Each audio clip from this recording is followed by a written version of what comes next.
Ken Scalir, and in no particular order. And I will also add that there might be some bands that I just didn't think of when I came up with this list. These are, as of right now in this moment, my top 10 favorite new albums of 2010. I've seen this band twice. They're called Weekend. They're from San Francisco. They're on Slumberland Records, which has a lot of really good indie and up-and-coming bands. They're very much like a, and their album's called Sports, kind of like the Huey Lewis album and the News, but they don't sound at all like Huey Lewis and the News. I don't even like Huey Lewis, so I don't want to give him any more publicity. That movie Duets was terrible. But anyway, Weekend is about these three guys, and they're very shoegazery. It's a very like kind of distorted kind of post-punk rock. The lyrics really aren't even important in this band. A lot of them are kind of muffled, but it's just their instrumentation, the way they play their guitars together and drums. It's just a very intense like experience. It's almost like it's like a combination of like shoegazer, post-punk, and some of the angular rock bands. We'll talk about angular rock. Don't ask what it is; it's hard to explain. So, and they just like they're like the closest band I've heard to like early 90s shoegaze, and they also have a very Joy Division type bleak sound to it, which I really like. And they're an amazing live band.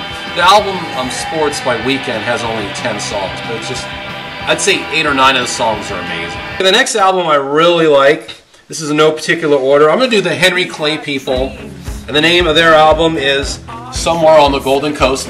And the Henry Clay People, they're one of these bands that you always hear about playing at like places like Spaceland and the Echo, these like kind of like indie rock hipster dives in like Silver Lake Echo Park area. And these are like, you know, 4 guys from the, you know, those Southern California area. I think a couple that live in Eagle Rock now.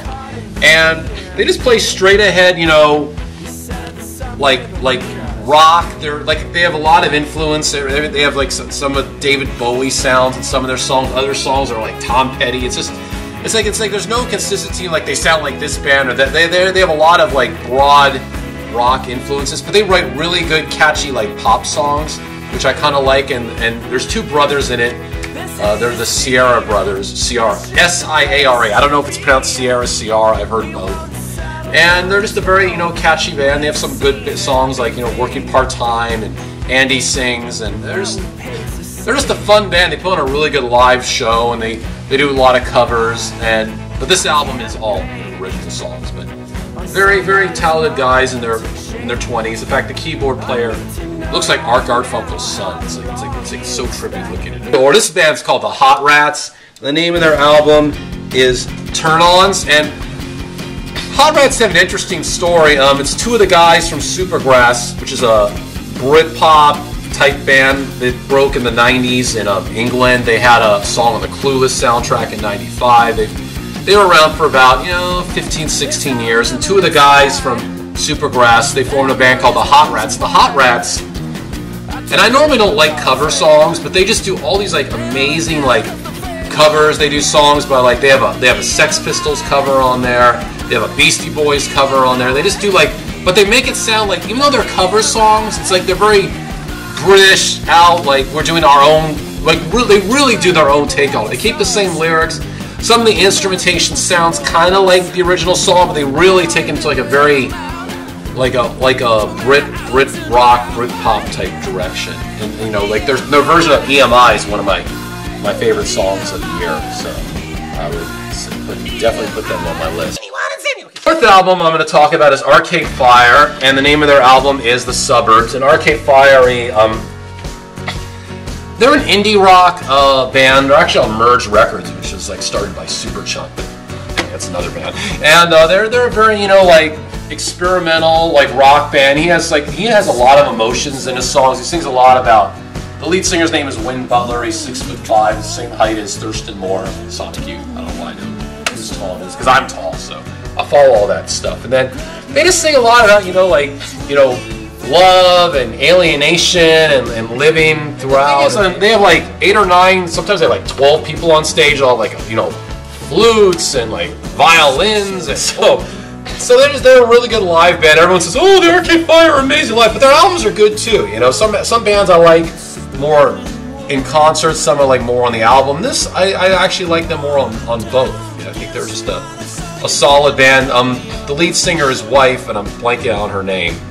She's 5 years older than you. But anyway, she's also in the band, and I think she helps write some of the songs. This band I want to talk about is they're called the Walkmen, and there are a lot of bands that I like are from Brooklyn for some reason. There's like a whole, I guess Brooklyn's like the Silver Lake of New York City or something. And the Walkmen, they're kind of like they're an indie rock band. They're very good instrumentalists. You know, this is the weird thing. It's like I like the Walkmen. I can't really describe how they sound. Yeah, I mean, they had one album that was kind of like slow and mellow, and then they have more upbeat songs, but they know how to rock. They have an indie sound, but they know how to rock, and they're really talented musicians. The lead singer's a very good singer. He's very passionate on the mic, you know. So I like they had a song on like alternative radio like some years back called The Rat, where some of you might have heard of them. And their album, but not the Lisbon album, but like some of their albums in between weren't as good. I thought this album picked it up again. On weekends, these four guys, they Ivy League fellows, they met at Oxford. They met at Columbia. Oxford is not even in. They met at Columbia University, which is like the Ivy League school in New York City. They have a lot of like what you call like world music into it. They use some very interesting instrumentals. The drumming is very interesting and on all of their albums, not just the newest album. They kind of drum kind of like instead of like a something, they're like kind of like a you know, like a Shaka Zulu type of guy, but they're not Shaka Zulu type of guys.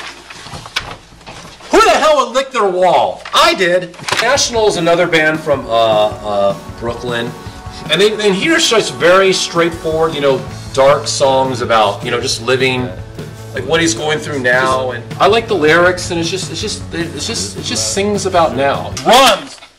Oh, this is a fun band. The Drums, and this is so easy to remember. Their album is called. Let me give a drum roll to the Drums. Spill my drink. Called the Drums. That means self-titled. They're just a very like fun kind of like, they're kind of like indie, but they have like kind of like a, it's not really dancey, but it's kind of like just like a fun, happy band, and they're just like very like, you know, they put on a really good live show, and I like them because they're catchy. It's not because they're singing, you know, about you know the Trilateral Commission and WikiLeaks, and so I just like the Drums because they're like very, very, very catchy, you know. You know, it's like a disco floor, and you're dancing to the drums and that type of thing. Softpack are these four guys from originally San Diego, but they live out here now.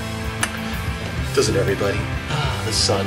They're just I would say they're very much like a garage rock band. They kind of, when I first see the Softpack used to be called the Muslims, like yeah, the religion, the Muslims. But I guess people were saying, well, why called the Muslims? Like, are you like against them, or so he just like was sick of the controversy, but he changed it to the Softpack. But a lot of their older fans actually think they should have kept the name the Muslims. I actually think they actually had an album under the Muslims, which you could find on you know, wherever you find music.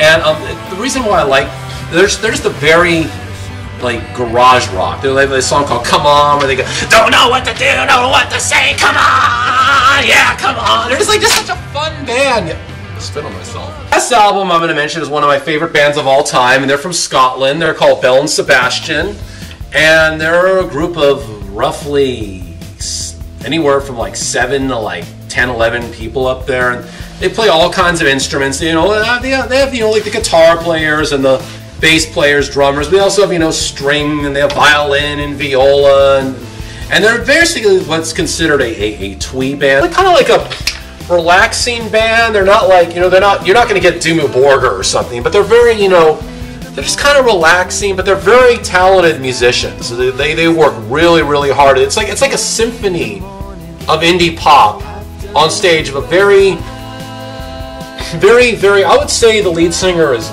Stuart Murdoch is very literate.